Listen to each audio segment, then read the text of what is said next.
What's going on, everybody? Mortem here, this time bringing you my first impressions for the First Berserker Khazan, a Souls-like that releases in full a little later today. And I'm able to bring you this video because a few days ago at the start of the game's early access period for the deluxe edition, I was sent a review key for this title while I was in the middle of reviewing Atomfall, so I'm just now kind of jumping into it fully here. And straight away, I will say that the First Berserker is an extremely well-executed Souls-like. If you don't enjoy that kind of game, it's definitely not going to do anything for you. If anything, it is, I would say, actually much harder than many of them. But what I will say is that if you like that kind of game, it's extremely good. That said, if you are having trouble and it's something you want to get into, you do have a few options. After you beat the game's sort of initial introductory level, you get an option between easy and normal, and you can, after this, flip-flop between those as you see fit. And what's more, when you get to the game's first major boss, you'll start to be able to summon spirits of advocacy. Now, personally, I want to run through this without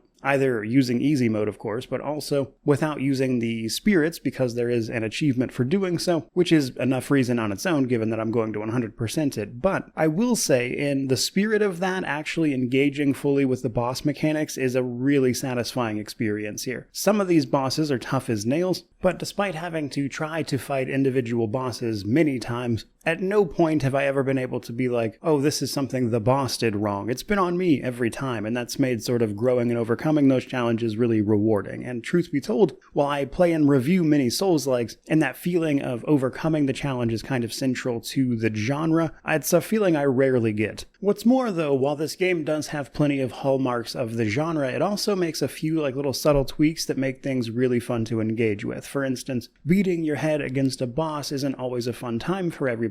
Not least of which because it feels like you're not actually making any progress. But Khazan here actually addresses that problem, you could call it, by actually giving you experience for attempting a boss fight. The more damage or health you deal to it, the more experience you get, even if you fail. And what's more, while you do drop your experience when you die, it always drops it outside of the boss arena, so you can attempt a boss, earn some experience for doing so, collect all of your lost experience, and then as you make attempts, you can level up and also earn skill points as you go. So even though these bosses are really challenging, you have ways around them, and you'll even be making progress while you make your attempts, and I like that a lot. But to sort of back up a little bit here and talk about the game itself, Khazan here is set in the Dungeon Fighter Online universe, which I am admittedly not super familiar with, but from what I understand, the story should be decently well known, I think, to the people who are familiar with it, as we are put in the role of General Khazan, who has, in recent times, killed what was called the Berserk Dragon. After doing so, though, he was betrayed by his empire, only to make an alliance with something called the Blade Phantom, which will allow Khazan to seek his revenge while helping the Netherworld chase down some existential crisis, causing power to flow out of it, which as a result is causing many of the problems we see around the world we are exploring. Story-wise, it seems interesting enough. It's all pretty well presented, but I mean, truth be told, I just don't know enough about the universe to really say much more at the moment, so there's that. Otherwise, the game takes place in various missions, which is why if I was going to compare this to anything else, I think Neo 1 or 2 would probably be the most fitting comparison. And as we move through these missions or levels, there's plenty of progression to go along with that. The typical Souls-like stuff: kill things, get experience, spend that at checkpoints to raise various attributes for incremental increases in power, but there's also a host of other things as well. For starters, gear seems to use a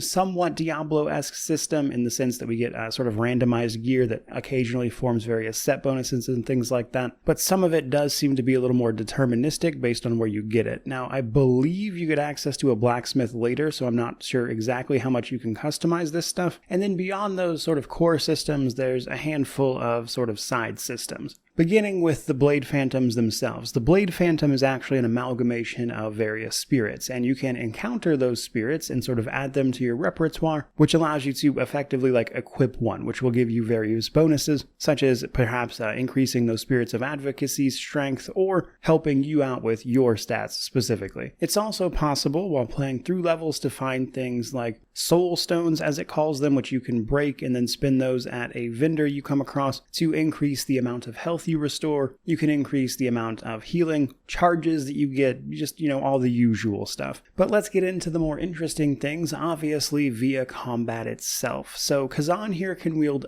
dual wield weapons, an axe and a sword to be specific, a greatsword or a spear. I've heard pretty good things about the spear in particular, but personally I'm going dual wield as much as I can, as the greatsword's a little bit too slow for me in this one. But each of those individual weapons has basically a light attack, a heavy attack, and then a whole bunch of more specific options based on what you're using. But one of the reasons I really like dual wield personally is because you can pick up a skill that causes damage to the enemy when you parry them. So in this game you can block, parry, or dodge. All of those are pretty well viable, but if you do so at the very last second for dodging or parrying, you get a extra bonus because it calls it a brink guard or a brink dodge. And doing that specifically with dual wield, you can pick up a skill which allows you to then, of course, deal damage to the enemy. And then there's also follow-up skills you can pick up, like I can parry and then immediately counterattack, which deals a ton of damage to especially the tougher enemies, sort of stagger bar. And all of that, the timing and everything, feels really, really good. Now, as a bit of a random note, you also can't jump either though, so you are relying on skills, especially to get airborne in certain cases, which can occasionally be the case. But the dual wield, greatsword, and spear respectively each have associated skill trees where you can learn individual sort of martial abilities to use with those weapons. And it looks like simply as you use those weapons, you increase your mastery level with them, which then gives you things like skill points to then spend on them.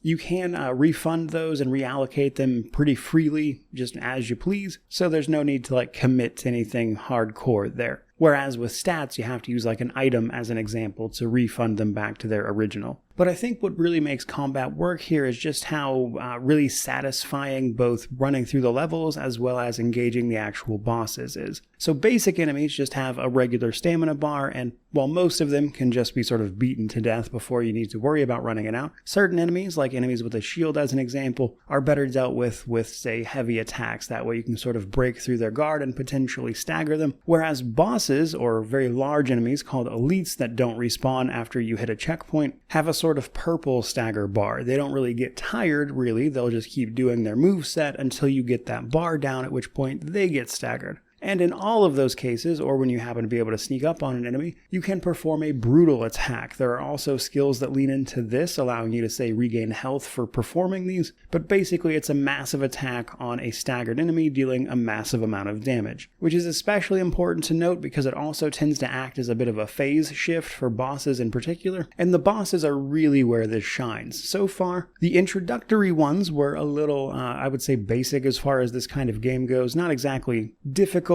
but designed to kind of get you into the mood for the experience you're about to have. Whereas when you hit the major bosses is where things really start to get interesting. Viper, I would say, is the first major one, largely because he has 4 different phases across 2 different health bars, and while he's pretty challenging when you first run into him, he's also very fair. He attacks in a very specific cadence with well-telegraphed attacks once you know what you're looking for, and while it certainly took some practice, it was a rewarding challenge, which was the same with the next major boss, Volbano, I think it is called. This is a boss I was really struggling with at first, largely because a little ways into the fight he starts turning his weapon on fire, and that will damage you even if you actually properly block, which means your only way around it is to dodge. And he'll of course use that fire weapon alongside his hammer in these sort of long elaborate combos where you have to perfectly parry and then dodge into a parry again, that kind of thing. And while it was a really challenging fight, it really did lead to me feeling like I had sort of mastered a different approach to this combat. And for right now, that's kind of where I am for first impressions. I obviously, don't want to spoil too much and don't want to show off too many of the bosses, as these are still relatively early game, mind you. But thus far, I'm really enjoying what I'm seeing here. I'm looking forward to playing through the rest of this, which I am going to try to do as blind as possible, simply because I am just having such a great time here. So hopefully that manages to keep up across the rest of the experience, which is obviously what we'll see when the full review drops. I don't know exactly how long that's going to take. I don't get the impression this is like an insanely long game or anything, but we'll simply have to see on that front. So I'm not exactly sure when the review will be out. But either way, though, that's going to wrap it up for today. I certainly hope you enjoyed this first look at the First Berserker Khazan. If you did, or you're looking forward to the review, by all means, like, comment, subscribe, all the YouTube jazz. But regardless of any of that, truly, just thank you so much for watching. I really do appreciate it. May you wander in wisdom and have an amazing day.